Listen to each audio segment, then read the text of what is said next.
I'm Lenny Jernigan. I'm chair of the Wake County Bar Association History Committee, and today we're going to interview Rufus Edmisten. And before I start the questioning of him, I wanted to give the viewer a little bit of historical background about him so you kind of understand what he's done most of his career and give you some context. So he grew up in Boone, North Carolina, went to UNC Chapel Hill. He went to law school at George Washington University in Washington, D.C. He became legal counsel to Senator Sam J. Ervin Jr. in Washington and later became deputy chief counsel for the Senate Watergate Committee, investigating President Nixon's role in the Watergate burglary of the National Democratic Party headquarters at the Watergate in Washington.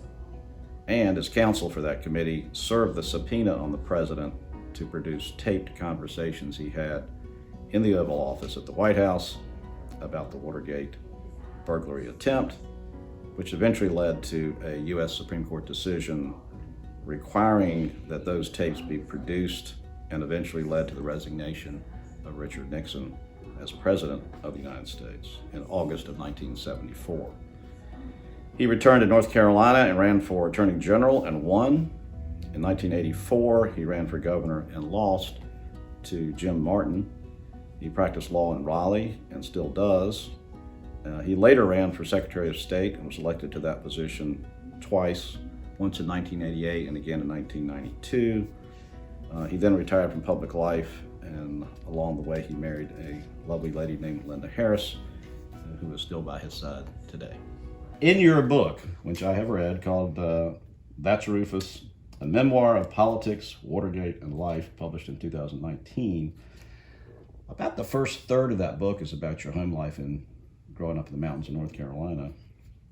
And I just wanted to ask you if you take a minute to tell us what you learned growing up, and some lessons that you got from growing up in the mountains with your family, and how it affected your life. Well, I'm Rufus Edmisten. I don't know how I got a name like that, except my mother and daddy must have been having a bad day when they named a poor little innocent kid Rufus. But I've always said that Rufus spelled backwards is suffer, S-U-F-U-R. So, born in Boone, 1941. Grew up on a farm. My father was a wildlife protector. Mama was a jack of all trades of everything. If anything would live, breathe, or move, she canned it in the canning season of the year. It was sort of a idyllic life. It was more like Norman Rockwell painting, except hard work on the farm. There were 5 boys and 1 girl, and your core contacts were your church, Three Forks Baptist Church, the school, Appalachian High School at that time, and people were really neighbors then. If somebody's barn burned down, the rest of the neighbors pitched in to help build that barn back. I milked cows.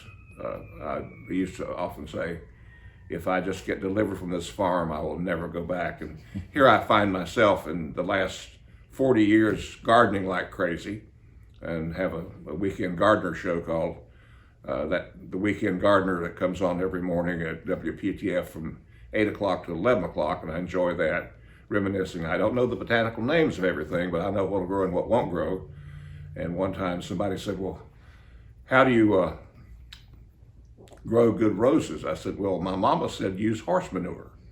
And so we had horses on the farm, and I always remembered that, but it's pretty hard to get horse manure now. Now you can get cow manure, which grows good gladolias. So I grew up on a farm where everything was provided on the farm. I remember in the early days when I was a kid, we didn't have running water in the house. We had a spring house. You went down the hill to the spring house, and that beautiful clear water ran through what we call a race, R-A-C-E, and you put your butter in there, your milk in there, and it was just such a wonderful feeling to drink that cold milk that came out of those Jersey cows. They're the ones that produce the most milk fat. I mean, you put the Jersey milk in a jar, and a third of it's cream on the top. And I remember today it would be people that have a lot of dietary problems would be aghast that we would drink the cream. We would skim off the bottom, skim milk, we called it Blue John, because we'd feed that to the hogs.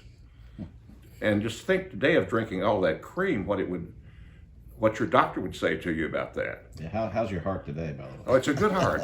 It's got good. I have very few health problems because I drink a Dr. Pepper a day, eat a pack of nabs, and smoke a cigar. There you go. That's my key for good living. So what did you got grounded, obviously, working on the farm, appreciating life up there. Did you take some of those values to you when you went to Washington? And absolutely. as you go through there is no doubt that I took a sense of community with me, because you were a community. That was your. We didn't have a television when I grew up. We'd go to the neighborhood home of Frank Triplett, who owned the garage and owned the only television in the neighborhood. And the first program I ever watched, I remember, was The Lone Ranger and Wednesday night boxing. And so I took those values with me, because my father was a hardworking man. He sometimes held 3 jobs at one time. As well as being a wildlife protector, he cut meat at a meat market for my grandfather, and was a farmer. So we knew the value of hard work, and I knew that if you want to get somewhere, you got to put your nose to the grindstone and do it. And I often remember this, that a lot of people help you along the way. Don't forget to thank them. And when you thank them one more time. And I carried that with me anywhere I went. And Washington was sort of hard on me, because I lived in an apartment, couldn't grow anything, had a window box on the balcony of a few little petunias in it, and that was about it. So I missed the farm, and I used to frequent the National Arboretum quite a bit outside of Washington on New York Avenue.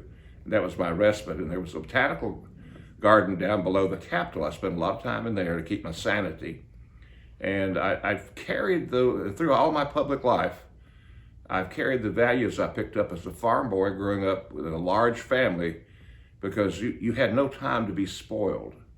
But in the good times, when you had something like a watermelon on Saturday night, it was such a treat, because we didn't have I don't mean to portray an Abe Lincoln upbringing, but I'm so proud of my upbringing, because it was at the same time dreading to get up and hoe corn and tobacco and cabbage every day, but at the same time, the good times you had were very rewarding. And I learned that hard work and then play.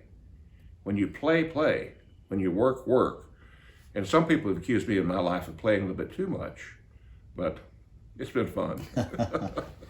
Well, when you got out of law school, did you go straight to work for Senator Ervin? I was working for him during law school.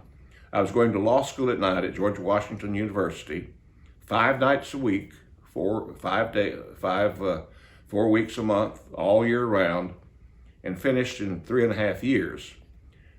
It was a hard thing. And one day I said to myself, somebody's going to pay for that someday. And lo and behold, when I got my law license, the taxpayers did for the next few years. They paid for that misery and suffering of going to law school at night. And I learned more, though. I've often said, sitting at Senator Ervin's feet and driving him, which I did for years, than I would in a whole semester of law school, because he was just an encyclopedia. He could tell you what page in the general statutes such and such was on. He could tell you all about cases, and I loved learning from him. And needless to say, I did make an A in constitutional law. I bet you did. Well, he was a former Supreme Court justice in North Carolina.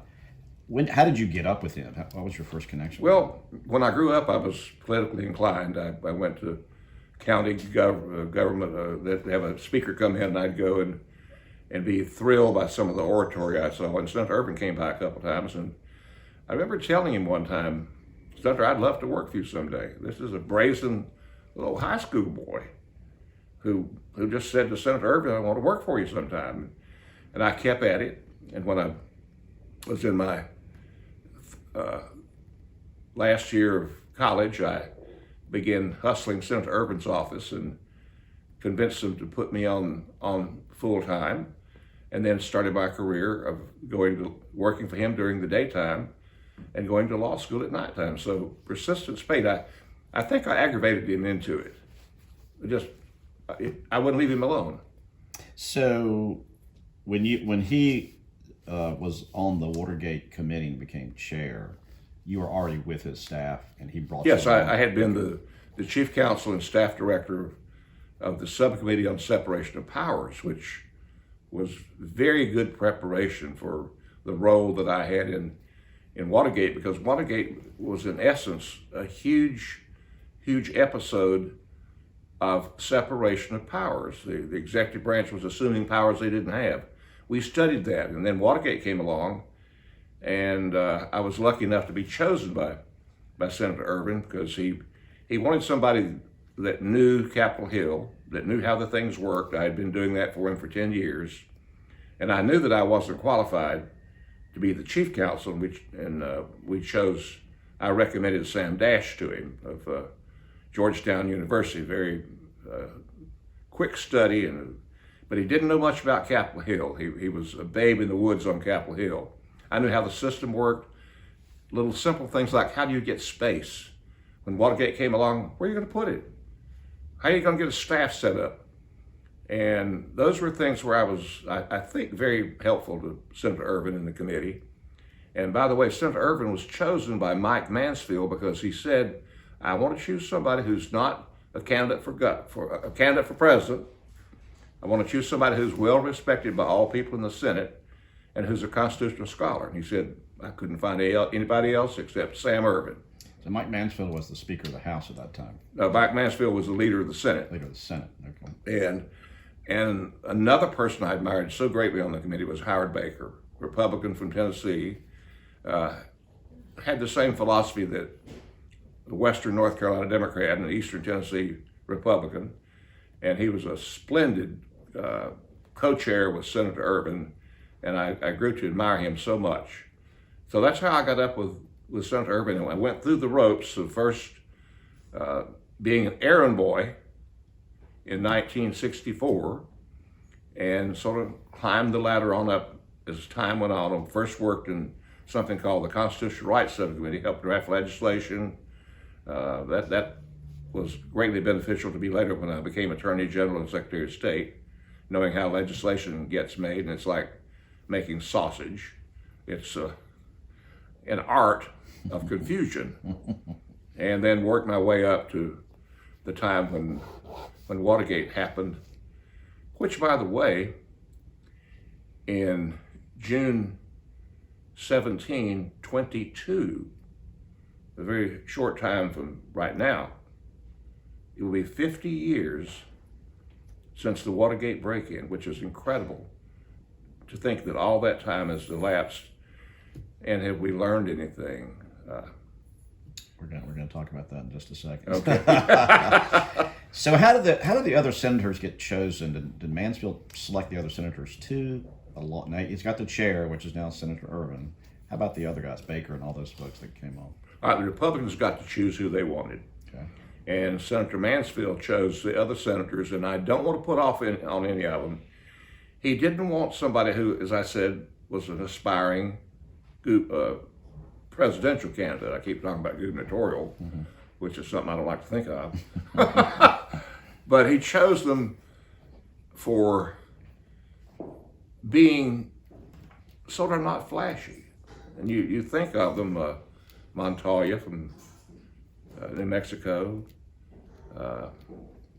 Inouye from Hawaii, Senator Herman Talmadge from Georgia, and I think I'm leaving out somebody, but they were all chosen because they were not ramrods in the Senate. And he wanted the thing to work, and that it was his hand-picked people he wanted on there. And of course, Ervin got along with all of them, because it's pretty hard not to get along with Senator Ervin, who always had a smile and a joke for breaking tension in the most intense times you can think of. I sat in hearings way before Watergate where you had Senator Robert Kennedy, in the room wanting to be Attorney General, and he was being cross-examined in this confidential Senate executive committee by Senator Easton of Mississippi, and it got very intense because Easton didn't want to have anything to do with the Kennedy. Right. And Irvin broke it up when it would get real tense. He would tell a mountain joke about somebody back in Burke County and sort of ease the tension for everybody. He was a master storyteller. You know, we could talk for hours about this. I do. As an aside, I want to mention I actually attended one of the hearings. Robert Ehrlichman testified, and I sat behind Mrs. Montoya. I'll never forget that. Oh my. That's some good seats from somebody on your staff, by the way. And I remember when he walked in, the crowd booed him, which I thought was very distasteful. I don't know if you remember this or not. And then I think Sam Irvin slammed the gavel down and said, "We'll be having none of that." And Right. lets everybody be quiet. We had some outbursts in the committee at times. So there was a fellow named John Dean, which some people may not know who that is. Can you tell us about John Dean and what role he played when he appeared before your committee? Well, we were getting closer to the president being one of the ringleaders in the cover-up. And so we had interrogated John Dean in private for days on end. And who was John Dean? He was the counsel to the president in the White House. He was the president's go-to lawyer. And he was a young man at that time, and still in his 30s, which I was at 31 years old, had no business doing what I was doing, really, with it being at 31 years old, because I don't think you know a thing till you're about 60. I don't think you're anywhere close to that, Lenny, but you will one of these days. And John Dean, when we finished with the private interrogation, we knew that if they believed John Dean, that it would be the president at fault. And we put him on the stand, and it took 3 days in a monotone where he went on and on and on in minute detail. He had a photographic memory, there's no question about it. A brilliant guy. And they, at the same time at the White House, they were saying he's a liar, he is a traitor, he's no good, you can't believe him. And then lo and behold, right after John Dean's undramatic appearance, but one that was a cliffhanger anyway, because when he was saying, the president, Mr. President, you have a cancer on the presidency. We interviewed a guy who you'd never dream of knowing a thing that was of any interest, named Alexander Butterfield. Now, why did we call Alexander Butterfield? Because he was the person who knew who did what in the White House. He was sort of the COO of the White House about whose job was this, whose job was that. And we had no idea that this man had any notion of anything going on in the White House that would relate to Watergate. We just wanted his information on who worked where. And there was an executive session, which we always had. A good lawyer will always never put somebody on the stand unless you know what the answer is going to be. That's one thing I've seen lawyers do throughout my career and thought, my gosh, you didn't learn 101 about being in the courtroom. Right. Don't ask a question unless you know what the answer is going to be. If it's your witness, most assuredly. And we have a North Carolinian too, who's a great member of the bar named Gene Boyce, who was up with me at Watergate. I brought him up fresh off of Ike Andrews, who was a member of Congress from this district in 1973. And I encouraged Dean and almost suppressed him into it because he wanted to come home to North Carolina. He was sick and tired of Washington. And put him on the committee as a lawyer. And he remembered at one time, he heard John Dean's testimony where John Dean said, I had a feeling I was being taped. And lo and behold, Gene and his crew asked Alexander Butterfield, do you have any knowledge of a taping system in the White House? I wasn't in there that day because frankly, John Dean was Alexander Butterfield was no big deal. I'll be honest, I didn't think it was hot enough for me to attend. And there were no senators in there either. And he said that Alexander Butterfield paused. Then the question was asked again, do you know of a taping system in the White House? And Alexander Butterfield said, yes. Where? Everywhere the president went. Wow, what a revelation. And they continued the cross-examination. And I'll never forget that day we were all at a party at Senator Herman Talmadge's house. And Gene came up to me and he said, I got something I need to tell you. I said, what is it, Gene? He told me the story of Alexander Butterfield. And I thought, oh my God, if those tapes reveal what I think they will reveal, or what we would be looking for, then the president is guilty as all get out. Because in John Dean's testimony will stand as the truth. So I whispered to Senator Ervin, his eyebrows bounced up and down like a windshield wipers, because when he would get excited, his eyebrows would go into high gear. And he said, don't tell a soul, and don't tell that Lowell Weicker. He was a senator from Connecticut who leaked a lot of information. Well, everybody leaked a little bit here and there. That's just the nature of the beast, except Senator Ervin, you couldn't pry anything out of him. And so the next couple days, we stewed over what to do. And Senator Ervin had an executive committee meeting in his office. And the discussion was, how do we get the president to turn over these tapes? And all of a sudden, Senator Ervin said to me, Rufus, go get the president on the phone. Well, he almost said it like go get a loaf of bread. I thought, my goodness. So I went into this little anteroom where there was a phone in the senator's office.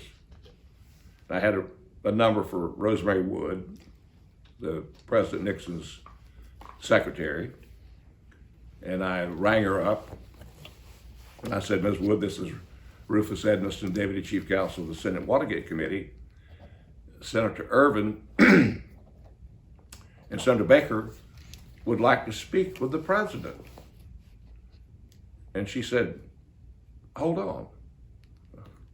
Well, I was waiting, obviously, for her to come back on.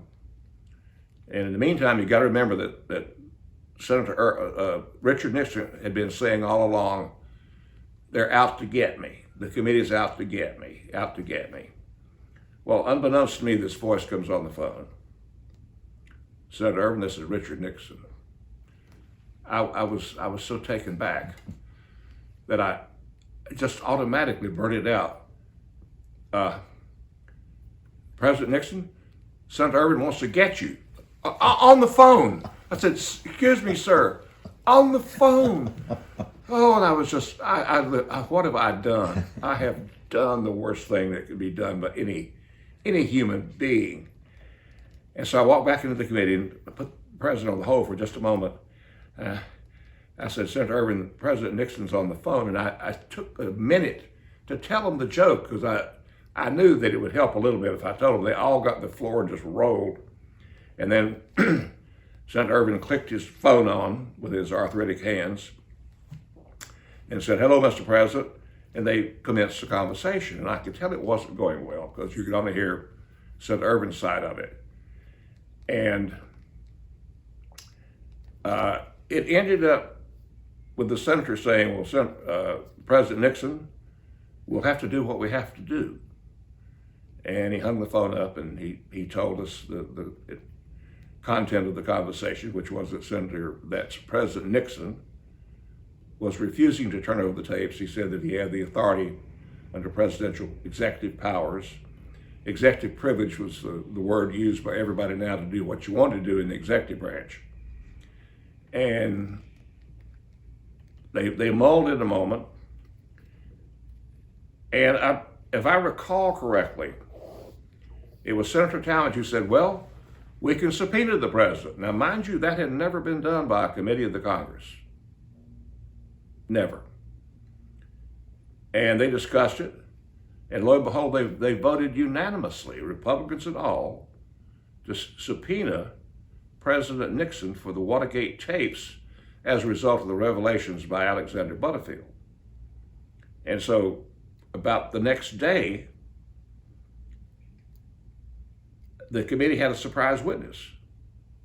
That surprise witness was Alexander Butterfield, and I know that the press was, and we never, that's the first time it was never leaked. They did not know why Alexander Butterfield was coming before the committee. And by the way, the whole nation watched the Watergate hearings. For those of you young lawyers out there that don't remember, this was the show of the year. Everybody was being their own detective, and we would receive as much as 10,000 pieces of correspondence by telegrams. I noticed I didn't say email. Telegrams and letters a week. Here was Alexander Butterfield sitting there, and they kept wondering, why is he here? Well, it had been decided by the committee to keep this thing as nonpartisan as possible, that my counterpart on the Republican side, Fred Thompson from Tennessee, who worked with Senator Baker, would question Alexander Butterfield. They started out with the usual thing, laying the background, and then Fred Thompson said, Mr. Butterfield, is there a taping system in the White House? And the place went nuts, of course, when he revealed that yes, there was. And he was very hesitant to do that.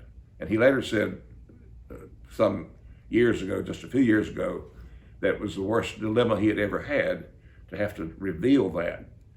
And he said, but I had no other way because I was under oath. And of course, in those days, there was just no such thing as a cell phone. But when his testimony was over, the reporters were knocking one another down to get out to get on the phone. And the only way you could do this is to go borrow a phone from some senator's office that was on the third floor of the Senate office building. And the news got out, yes, there's a taping system in the White House, and now how are we going to get the tapes? Well, then what happened next? The committee meets and decides that they will subpoena the president for the tapes, and preparations are made, and there's a question of who's going to deliver it. And well, I guess I used a little executive privilege. I thought, well, I work here, I sort of help orchestrate these hearings and put them together. I believe I'll just choose myself to deliver that subpoena. And took along with me Terry Lansder, another counsel on the Watergate staff, and a young lady named Polly DeMint from Mississippi who worked for me on the Separation of Powers Subcommittee. And I'll never forget the day. If you want to talk about that now, we will. Or sure. It was. I know you walked over to the White House, right? It was July the 23rd, 1973.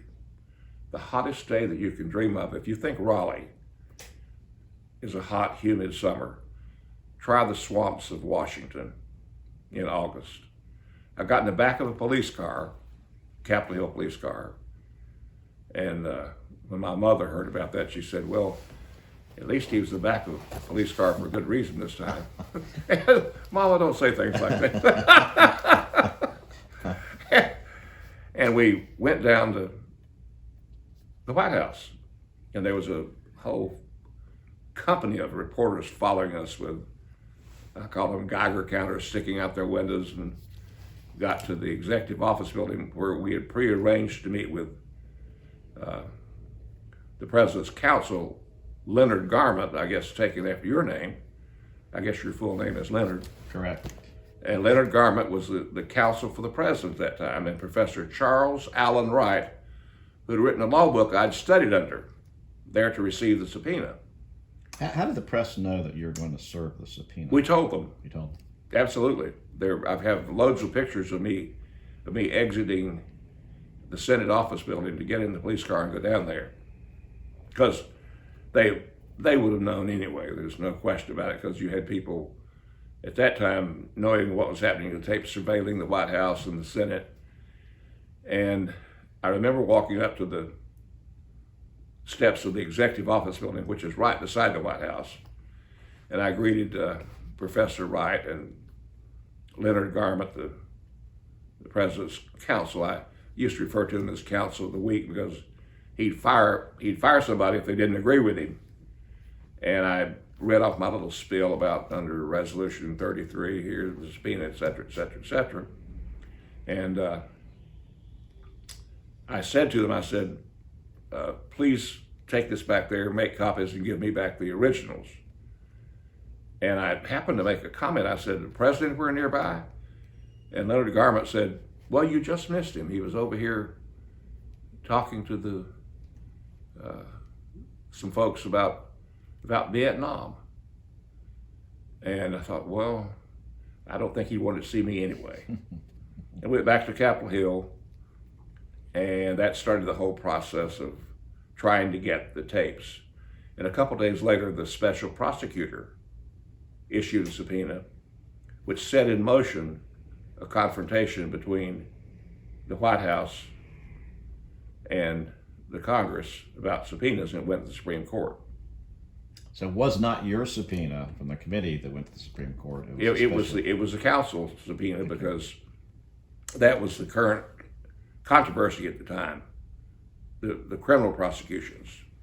But we set the thing in motion with serving the subpoena, which was that was the first time in history that a subpoena had ever been served on a president by a committee of the Congress. Did you call Leonard Garment and Professor Wright and say, I'm going to bring the subpoena over? And they said, sure, come on over? I mean, how did that work? Yeah, that worked. I didn't call them. We had somebody on the staff, I remember, called their assistants and said we're coming, and they were waiting right there. And they chose it to be the executive office building because it would have been very disruptive to be right there in the White House with all the security. And they were very cooperative. Did the committee, were y'all dealing with Leonard Garment most of the time, and what was that relationship like? It was a great relationship. He was a very decent guy. Good lawyer, well respected by the bar. I think one time he told an aide later in life, he said, Nixon let us down. And I don't know what book that was in, but he said that. There was no cooperation from the White House except Leonard Garment. And then the courts went to work. And the committee kept on its way while this was all going on. And as most good lawyers know, Nixon versus United States versus Nixon was a groundbreaker where it said no president is immune from the process. And they ruled that 8-0, there was one person recused themselves, and I believe it was Rehnquist, who had worked at the White House or something under Nixon. And he recused himself, so it was 8-0, which was a resounding no to the idea that executive privilege would allow a president to withhold legal proof of wrongdoing in a criminal matter. Were you surprised that he was taping these conversations in the White House? Not really, because I didn't know Nixon, but Senator Ervin did. This is ironic that when Senator Ervin went to the Senate in 1954, Richard Nixon swore him in as a senator. And he said that he always said that Nixon was a funny guy, that he was always very apprehensive about anybody knowing what he was doing, that he was secretive, that he didn't believe in freedom. And Nixon had such a high opinion of himself that it didn't surprise me or anybody else that he wanted to keep those for his legacy. And never dreamed, of course, that anybody would get a hold of the tapes. And so the system worked in that regard. And they're still dribbling out tapes to this day. It was a mammoth amount of tapes. It would fill this room. Did you ever see Nixon after he left office in August of 1974? No. Ever talked to him? Or? Never talked to him. What was your perception of him? You mentioned as a politician. You talked about Senator Ervin's perception. Did you have one after you went through all this? When the dust had settled, what was your opinion of Nixon? My opinion was that it was a tragedy because, in my opinion, had Watergate not occurred, he would have gone down as one of the greatest presidents, opening up China, establishing things like the environmental management position, environmental protection agency, would have gone down in the top tier of presidents. And it all occurred because of the people with whom he surrounded himself. Not a one of those people had ever so much as run for city council. They'd probably never been to a city council meeting. The Haldeman's, the Ehrlichmans, all those folks. They were New York ad people, California ad people. And they're the ones that got him into all that silly stuff. And it's so ironic because in the election of 1972 is what we're talking about. There's no way that Nixon could have lost. You had McGovern on the ticket, who was not very popular. As I recall, he took his home state in D.C., that's about it. So Nixon won with an overwhelming landslide and would have done so anyway without the foolishness of the dirty tricks, all the chicanery, such overkill of people that had no idea. It's like the break-in. You know, I've run 11 times statewide, one way or another, and never lost but one. And I've never had anything in my campaign office that was worth a tinker's damn for anybody. There was nothing there that you couldn't get at the local election board. And to this day, I don't know what they thought they wanted to get out of the Watergate building in that stupid, silly break-in with people dressed in suits like you and I are today. Some burglars they were. Exactly. Did you agree with Senator Ervin's assessment of Nixon's personality being sort of? Totally. I remember one time before Watergate, he invited all the chief counsels of the Senate, because he was a creature of the Senate, remember, to come down to the White House for a reception. And at that time, I was the chief counsel of the Separation of Powers Subcommittee, and we went into the reception, and Nixon greeted us, and then I remember distinctly, he went off into a corner and started mumbling to himself, and I thought, boy, this is certainly weird. And that's how the reception began and ended. And I went back and told Senator Ervin, he said, that's not strange. He was a strange guy. But I did disagree with Senator Ervin on one thing. And who am I to disagree with Senator Ervin? But that's after Nixon resigned, whether or not he should be prosecuted. The senator said yes, that he should be. And I said, no. I remember somebody asking me in the press here, and I said, no, I think, look, he's been disgraced. He's been through enough. Maybe we've learned our lesson, and I didn't favor that, to put the country through that.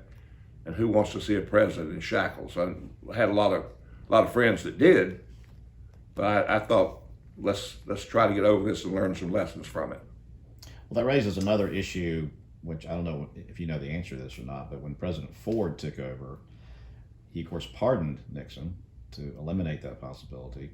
And I've often wondered, and some others have wondered, whether there was any quid pro quo with Nixon when he left office with Ford to get that pardon. Do you know anything about that?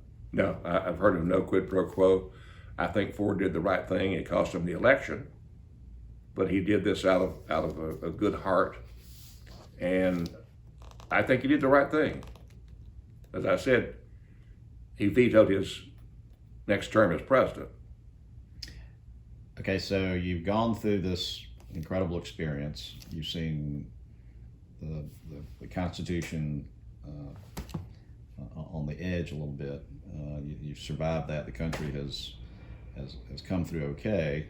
What did you learn from all that as a lawyer and as a citizen that people today should glean from that experience?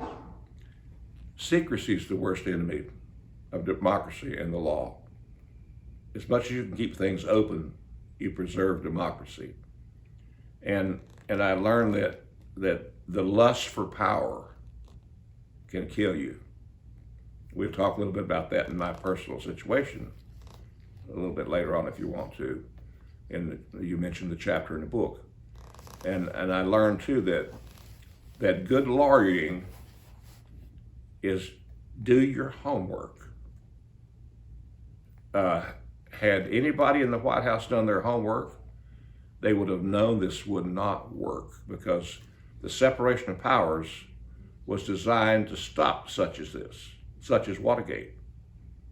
And they didn't read their history. And another thing I've learned is that history is not something you learn just because you want to memorize what happened when. The old adage about you study history so you won't repeat the mistakes of the past. In my opinion, we've done that very thing this day with, in our country, we've gotten away from Watergate. For a while there, we went through a lot of reforms, and what have we done now? Money, as in Watergate. When you trace all the things back in Watergate, it was huge piles of unaccountable money floating around. I remember questioning Maurice Stans one time on this. He was the treasurer of the committee. He would $1 million would roll off his tongue just like a duck drinking water. There was nothing to them. And so money does pollute elections. And that one case that opened the floodgates, and you know the one I'm talking about. What was the name of it? Citizens United. Citizens United. In my opinion, it was one of the worst decisions we've ever had, because it opened the floodgates to huge amounts of money again. Right now, and because all sides do it. I'm a member of a PAC. You formed a PAC. But it was a bad decision because it does not promote accountability, and said that anybody can find a way to give untraceable money to a political campaign. And we're right back in a Watergate situation now. I'm just waiting for one to happen. So you decide eventually to come back home and run for Attorney General. What made you decide to leave Washington? Because you obviously were well known and could have stayed up there for the rest of your life if you wanted to. Yeah, I had a couple of good lobbying offers, needless to say. And being the old hometown boy, I yearned to get back where I would have a yard and plant some flowers and be with the people that I really cared about, because Washington has sort of a superficiality about it. You're a star one day and you're not the next day. I remember I used to go through airports during Watergate and people would come up and want my autograph. 2 weeks after Watergate quit, nobody knew who it was. No airport encounters. Mm-hmm. And I longed to get back, and I'd always been fascinated with the Office of Attorney General, because I thought Robert Morgan had done a very good job, and it sort of fit the kind of thing that I had been doing so perfectly. Now, I hadn't practiced any down to district court traffic offenses or anything like that. I'd been a little bit occupied, and so I wasn't a trial attorney. And when I ran for Attorney General, my opponent brought up he's never been in court a day in his life. Well, I said, I argued a couple cases to the Supreme Court already, and signed several briefs for the Watergate Committee, and sort of know a little bit about the law, studying under Senator Ervin. And having exchanges with Professor Wright. And Professor Wright. And my first election was to fill out the unexpired term of Robert Morgan. Robert Morgan was Attorney General. He wanted to run for U.S. Senate, and so he was in his midterm in 1974 of being Attorney General. And so he resigned to run for U.S. Senate. That left the office of Attorney General vacant. And Governor Holsizer at that time, another guy from Boone, my friend from Boone, was governor, and appointed a man named James Carson out of Charlotte, a lawyer there, to be Attorney General. And then the Democratic Party Executive Committee nominated me. I had 10 opponents, very fine people. Chief Justice Burley Mitchell was one of them. This is so long ago. Right. Chief Justice Burley Mitchell, Dennis Winter, judge, Kitts Josie, member of the legislature, Herbert Hyde, a phenomenal lawyer from the mountains. There were 10 of them. Mickey Mashaw's brother. Just a host of really good lawyers, but I had done my homework. During the time I worked with Senator Ervin, I was down here all the time representing Senator Ervin at various gatherings, keeping copious notes, and there were 420 some members of the State Executive Committee, and we went 4 ballots that day in the old Sir Walter Raleigh Hotel. And I finally was in the last 2 people standing were Senator Herbert Hyde and myself.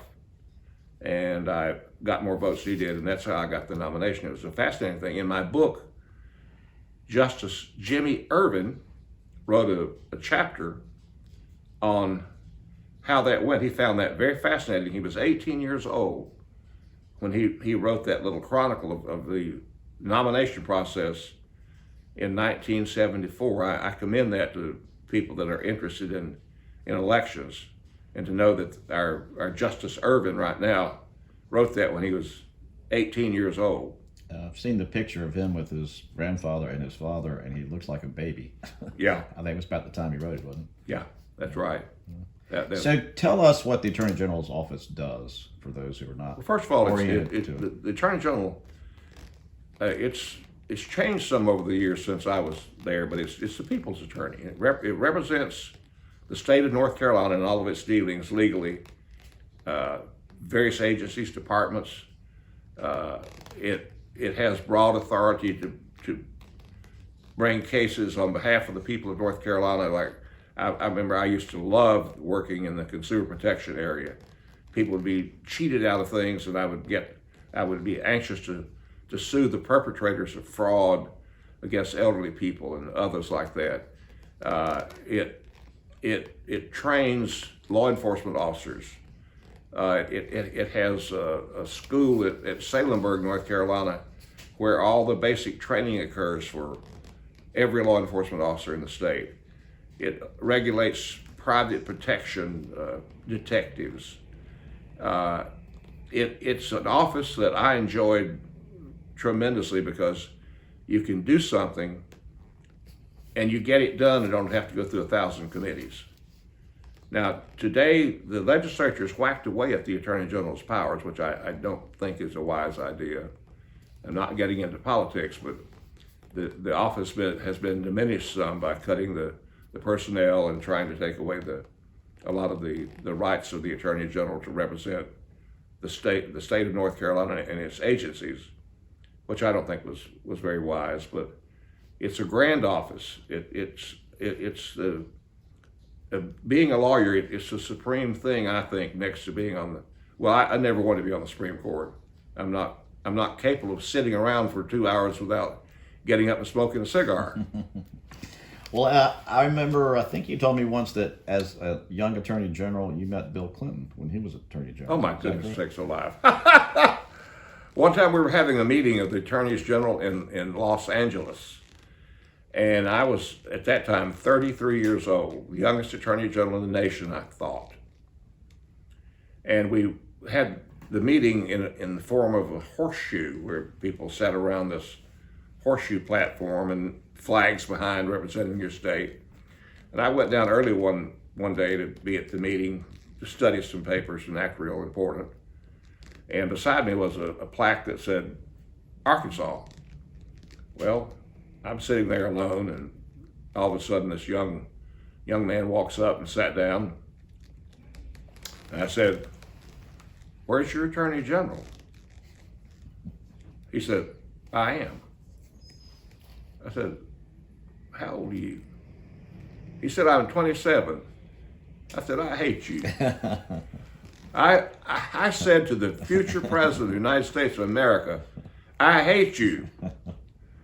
And we became friends thereafter and got to have a lot to do with Bill Clinton. I've had a lot of correspondence with him. got to spend the night in the Lincoln bedroom, which is one of my favorite chapters in the book. That was quite something. You get there and you don't really think it's real. And I noticed that when I signed the book going in, the last person that was there was Caroline Kennedy to sleep in the Lincoln bedroom. And I was up there in Washington for a meeting of the attorneys general, and I got a call from the White House, unbeknownst to me that they even knew we were there. And this gentleman who was in charge of public affairs said, President and Mrs. Clinton would like to invite you and your wife to spend the night in the Lincoln bedroom. Well, I thought it was a practical joke from one of my people. They're always pulling jokes on me. I slammed the phone down and I said, sure, try again. Oh, God. The hotel operator called back up and said, Mr. Edmisten, the White House has called and they're a little bit agitated. Answer the phone. Please don't hang up on them. So it rang again and I said, hello, I'm sorry. She said, this is Mrs. Carolyn Huber, Huber. The president does, and Mrs. Clinton, want to have you as a guest at the White House tonight. Do you get me? I said, yes, ma'am. So along about 4 o'clock, I have no wife there. She's out doing business with the National Historic business that she was in here in Raleigh. And I thought, oh my God, they're coming at 4 o'clock. Well, she ambled in and I said, well, honey, how would you like to spend the night in the Lincoln bedroom tonight? She said, come on, man, it's been a hard day. She said, I said, true. She said, what about where? Well, they're coming in a half an hour, just figure out something. And by that time, I'd told everybody in the hotel where I was going. They were hanging their heads out the windows, and this big black naval car rolls up, and two guys dressed in their whites, naval personnel, have doors swung open. Lynn and I go down and get in the car and speed on down to the White House, and I had a quick, I thought, ingenious thought. You better get one of those little Instamatic cameras and record this, or nobody's going to believe you. So I had him stop at a drugstore, and I ran in and got one of those little full-way cameras, and thank goodness I've got all kinds of pictures of the stay there that night. And I didn't sleep much at all, but my wife slept like a log. And I kept thinking, the ghost of Lincoln, the ghost of Lincoln. I sat down at the desk that Lincoln used and wrote a letter to my mom and daddy, which I can't find a copy of anywhere, and they're gone now, but I've tried to find it because I'd love to keep it. And the remembrances of that, and I kept dreading for the day to come because I knew that after that they're going to hustle us out of there by 9 o'clock. And I didn't want it to end. Because how many people get to stay in the White House? Not many. And we had breakfast up on the 3rd floor, which overlooked the Washington Monument, and the snow was on the ground. And finally, Mrs. Huber came and said, well, you need to get your time to go. Get your things together. Oh, God. And so I lumbered on out, walking slowly, and saw the president on the way out, and he said, I hope you had a good time. I said, yes, Mr. President, I did. I enjoyed that breakfast, and you joining us for breakfast. And I didn't see any ghosts last night. And we've had a good relationship ever since that time. We've corresponded, and he calls me on my birthday. And, a lot of people didn't like Bill Clinton, but I promise you one thing: you may not like him, but I've never seen a soul that ever met him in person that didn't say, I like that guy. Well, we all have hard times in our lives. I know you have one, or we all have them. And I think he wrote you a letter one time from the White House. He wrote me a letter. From the president, when he was president? Yeah, when he was president. Yeah. And he said, well, I'll get it. And you recognize his handwriting, of course. Oh, absolutely. He's a lefty. He's a lefty. Dear Rufus, I was glad to have you and your friends at the ball game. You have been through a lot. It was good to know your law practice is thriving and you're hanging in there. still I can see that you're hurting. It's hard. This is really one where he's talking to me and to himself, because he'd just been through impeachment. And I'd had my little thing in the Secretary of State's office where I'd gotten full of hubris and did stupid things I shouldn't be doing and decided not to run again. So that's what he's talking about. Still, I can see you're hurting, and it's hard to let go of all the hurt, resentment, and desire to get even. In the end, no one gets even. Somehow you have to let it all go. That's the only way those who tried to hurt you for whatever reason have no power over you anymore. A good life is the only victory. Thanks for being there for me from the beginning. I will never forget it. I read this letter quite often. When I find people who are getting into difficulties in life, I share the letter with them. Because I know that he was writing it for himself too, because I wrote him one time and I told him, I said, Mr. President, I appreciate that letter more than I can say, because you've given me a lot of good advice and hope, and you're so right about it. You got to let it all go. And he wrote back and said, thank you, I really wanted to write it. Before we jump into your governor's race, which you know you don't like to talk about, I want to go back to one other document, which was the subpoena, and you have a copy of it here in your office. But wasn't there a typo or something in that subpoena? One of the subpoenas. I remember that day we typed it up. Lydia Gregg was the typist, and I looked at it and I saw one place there where we had listed John Mitchell, the former Attorney General, as someone we wanted to subpoena. And I said, Lydia, you've got a whiteout over that name there. And she said, I am not going to type this thing again. I don't care where it's going. You take it and you get down there. Leave me alone. So I carried it down there with this typo and all, and you can very plainly see it even on the copy. And the originals are at the University of North Carolina Southern Collection, along with Senator Irvin's other memorabilia. I thought they would be the Smithsonian by now, but not. So the original subpoenas are in Chapel Hill? Yeah, the Southern Collection. So let's go to your governor's race. You're a very popular gentleman in North Carolina. You're lined up to become the next governor, and it just didn't work out like you thought. How do you explain that loss? It was 1984. I'd been through a bitter primary. In the beginning, had another batch of people running, all of us within the 60% name recognition state. Jimmy Green, Lieutenant Governor, John Ingram, Insurance Commissioner, Eddie Knox, Mayor of Charlotte previously, and just 7 to 8 prominent people. And I won the first primary. I got more than anybody else, about 35%. And the runner-up was Eddie Knox out of Charlotte.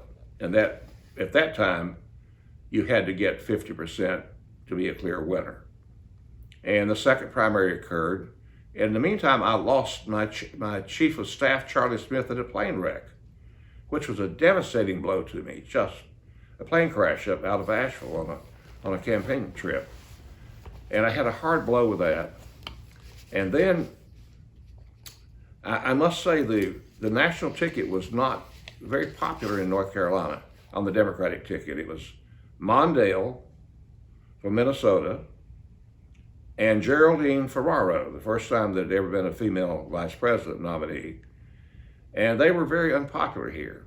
The Republicans had Ronald Reagan, who was extremely popular, his second term. And I was leading, though, in the entire race until the last 2 weeks.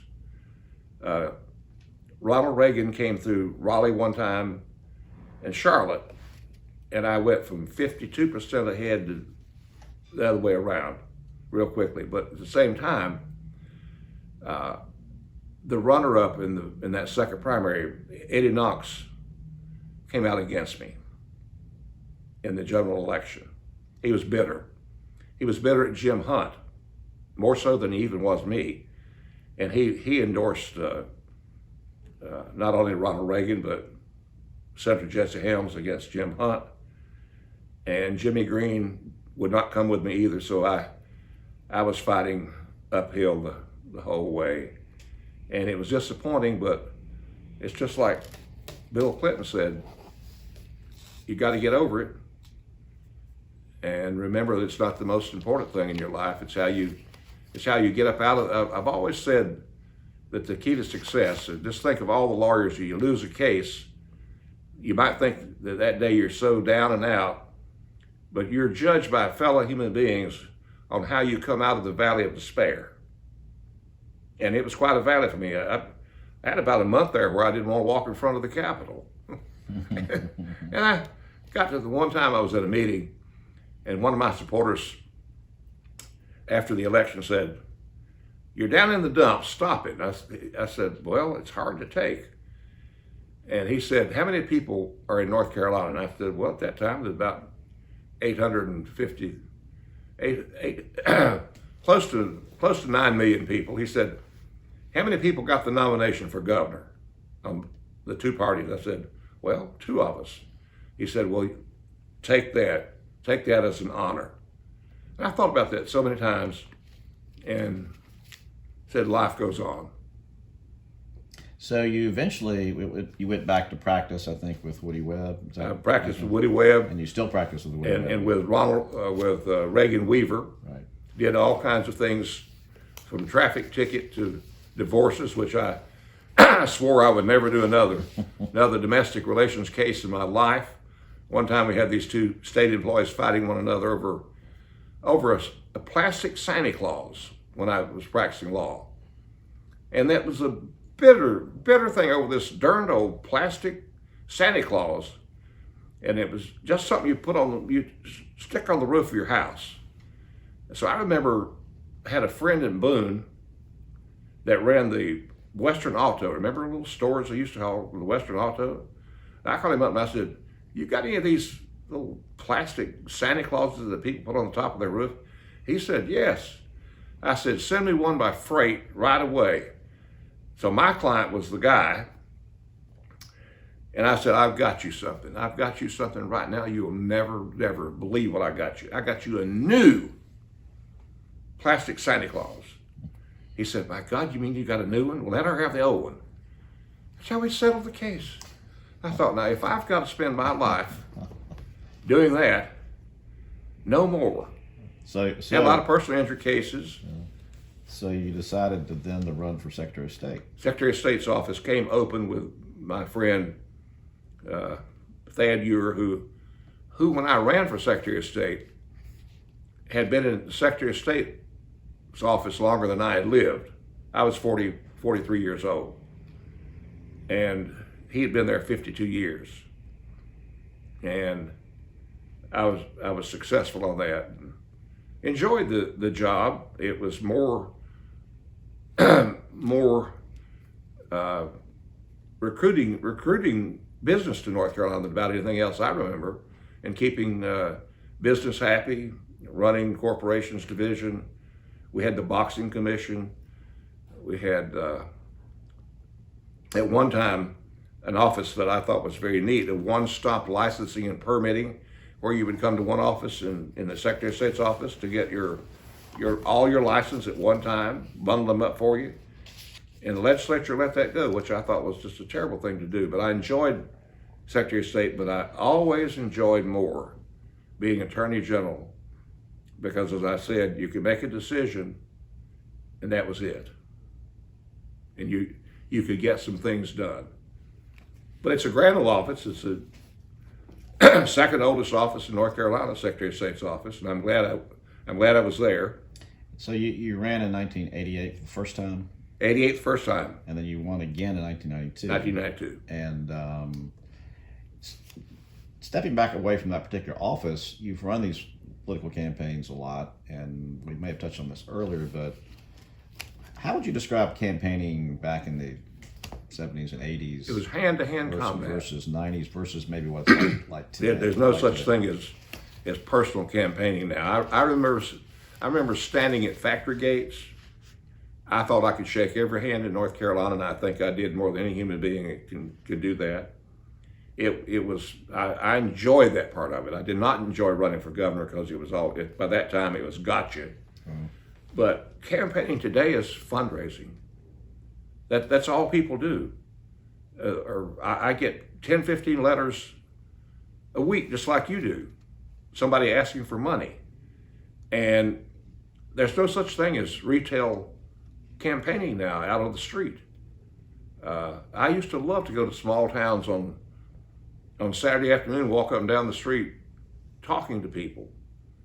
And I guess that was one of my mistakes, because you can't touch everybody, but and it wasn't as bad either about attacking people for their personalities.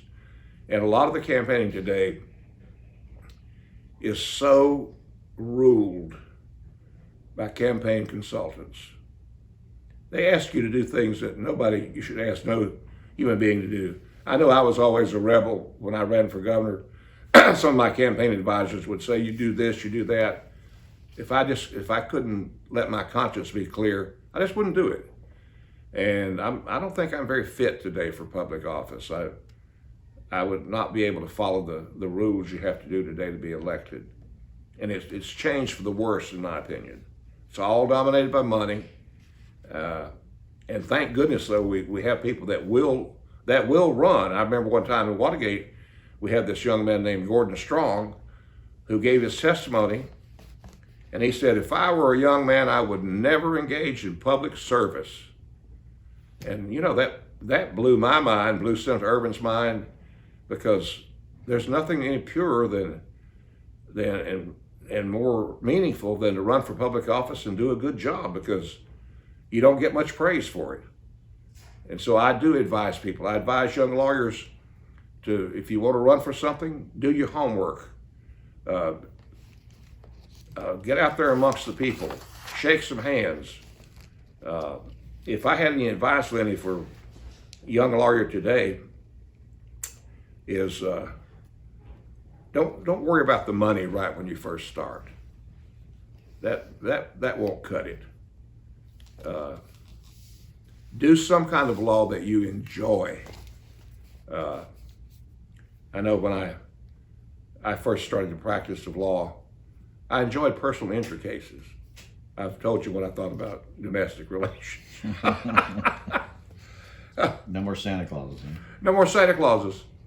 And the main thing is, again, show empathy. If you're good to people along the way and something happens to you, they'll reach down a hand to help save you when you're in that hole of despair, if you've been good to them. And that's been my case. I have, in my times of difficulty, I've always had people that reached out to help me. And a successful practice of law is being decent to other lawyers, decent to opposing forces, but you're going to need them sometime. The person that you are ugly to that one day may be on a jury someday. And the help you need from a fellow lawyer may not come if you've not been nice to them. And I know some lawyers that just delight in being mean and hateful. They're not very good lawyers. So you talked about having down times. I wanted to ask you about the book, your chapter in the book about hubris. How do you define that term, and why did you put that in the book? Hubris is when I was in the Secretary of State's office, and sort of, I think did some wild, reckless things. DA found no acts of any wrongdoing on the part of anybody, but I just got sort of reckless and think that I think I was compensating for losing governor, and did some stupid stuff and didn't run again. And I wrote that chapter knowing that I didn't want to write it. But then again, I thought, well, it's part of me.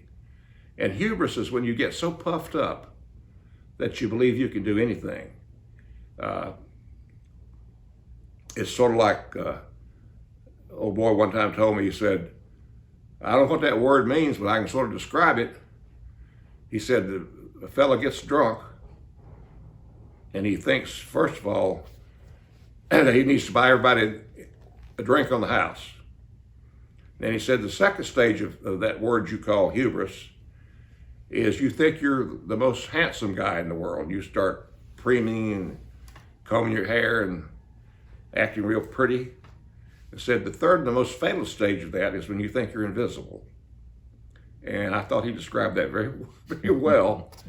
Hubris has brought down many a person, and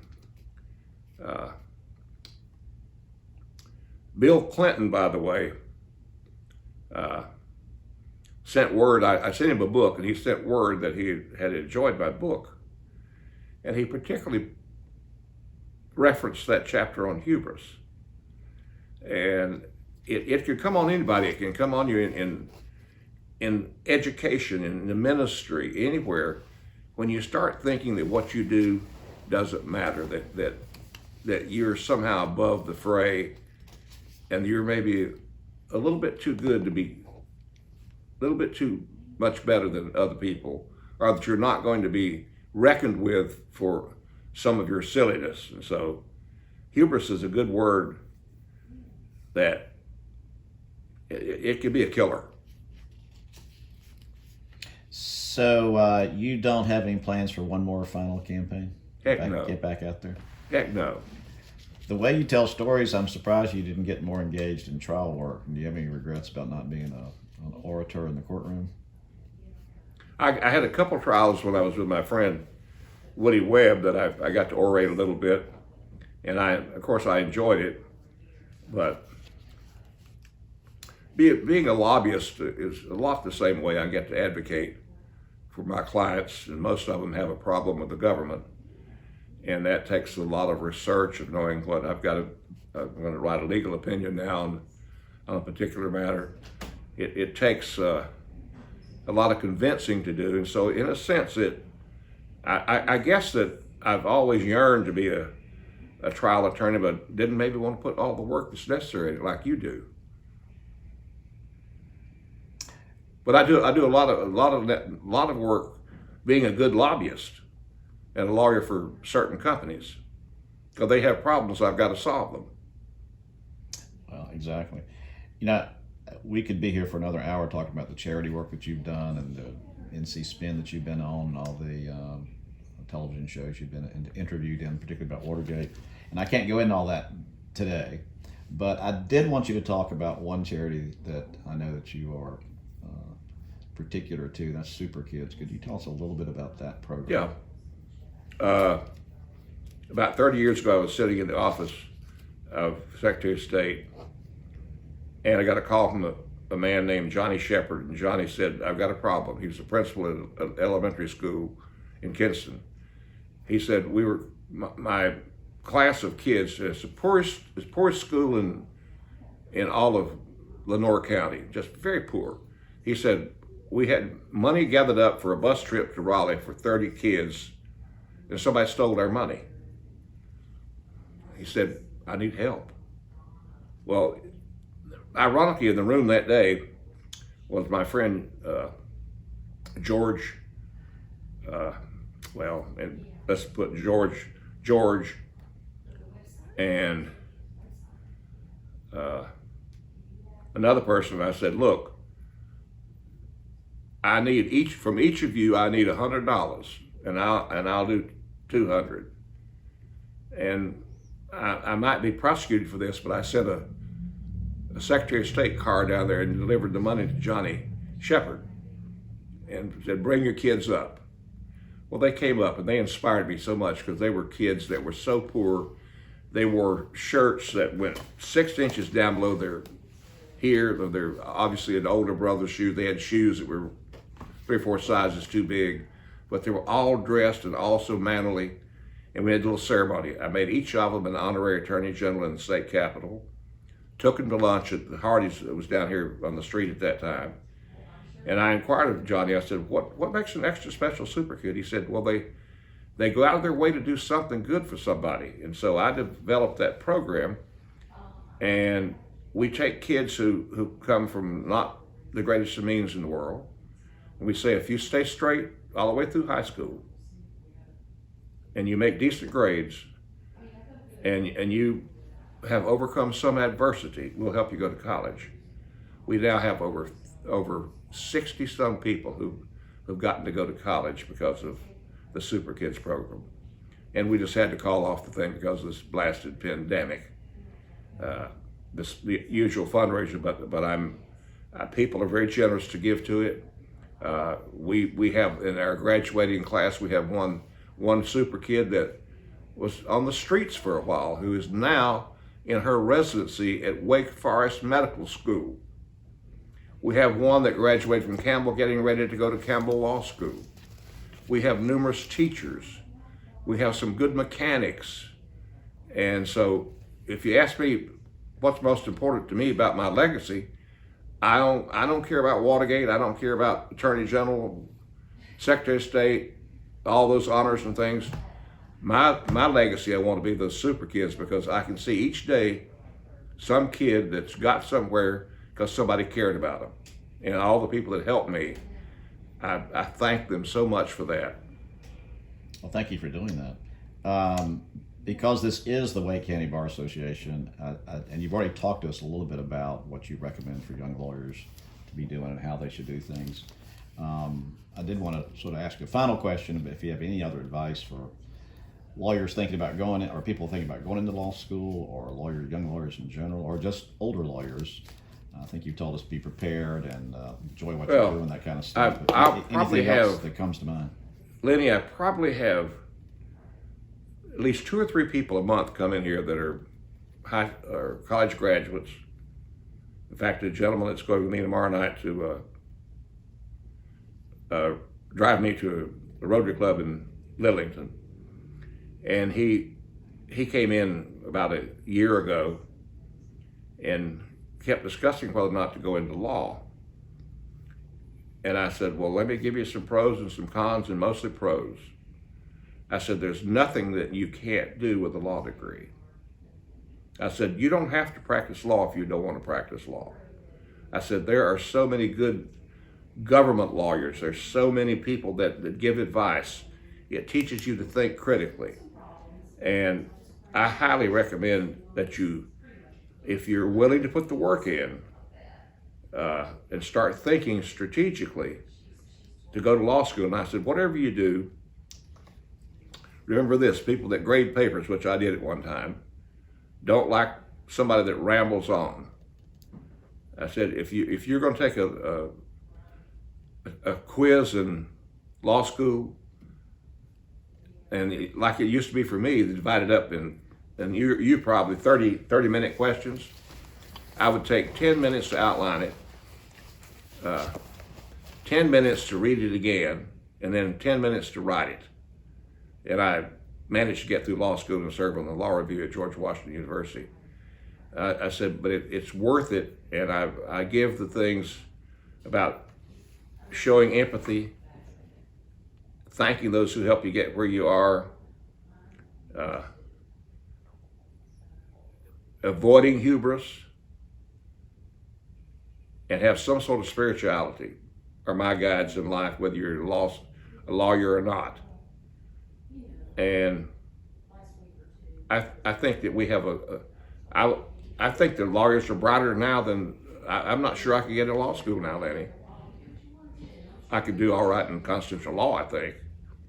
But my whole life has been blessed because I was a lawyer. I wouldn't have had those jobs. There's no way in the world I would have been at 32 years old, the deputy chief counsel of a world-renowned committee of Congress. There's no way I would have been attorney general without that law degree. And it's just a degree that you can take with you and totally be prepared. And you got to continue to learn every day from somebody. And the best thing to do is attach yourself to somebody that knows a lot more than you do, which was not easy, which was not hard for me to do. Rufus, we really appreciate your graciousness and your time today. It's been absolutely fascinating and inspiring, quite frankly. So thank you so much. My pleasure.